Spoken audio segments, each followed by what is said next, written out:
So Andrew, you're the pilot of the aircraft. Yes. You must be really looking forward to the results. Absolutely, yeah, I can't wait. We've already had quite a few displays so far, but I'm really looking forward to the Sunderland Airshow. And have you done many air shows before? This is my first season as a display pilot, 2013, and we've done approximately 4 or 5 shows, and I've done about 8 displays so far. So fairly experienced in it. Yeah, getting there. And what is it about sort of being the pilot of the display team that gives you that sort of thrill?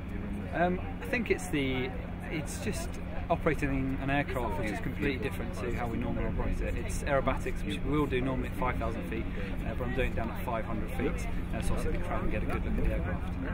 And as a pilot, obviously there's an awful lot of responsibility on you. Do you feel any added pressure, or do you relax? There is that added bit of pressure when you taxi out or you come running in for the first time, you see all the crowds down the side, is that added bit of pressure, but the sort of reward you get from doing that is quite big. And you mentioned you've done several air shows in the past. What's sort of been your favourite moment from that before? I think so far will probably be my first air show, because that was obviously a unique experience, the first one. But last weekend in Wellington Air Show, that was a good experience. The crowds were huge. And just sort of talk us through on the day, what do you as the pilot do when beforehand, before you actually get to jump into the plane?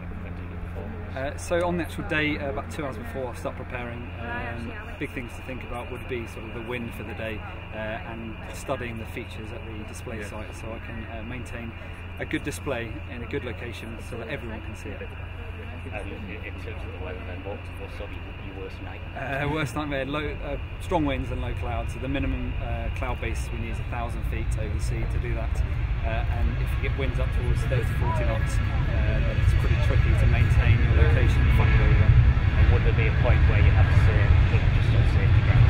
Exactly, yeah, 40 knots is our limit, and also for the actual cloud base, 1,000 feet and 5 kilometres. We do that question again. Yeah, that's fine, yeah.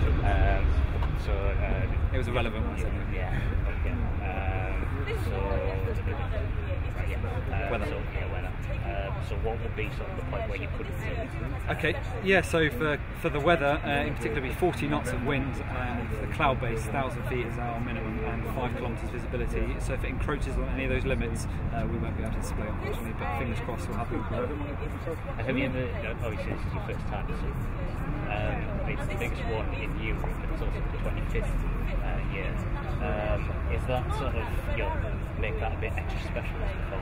Definitely, yeah. The reception I've had over the past few months, and the guys sort of anticipating the Sunderland Air Show, they've been really positive. Lots of confidence. All been saying they're looking forward to seeing this kind of display.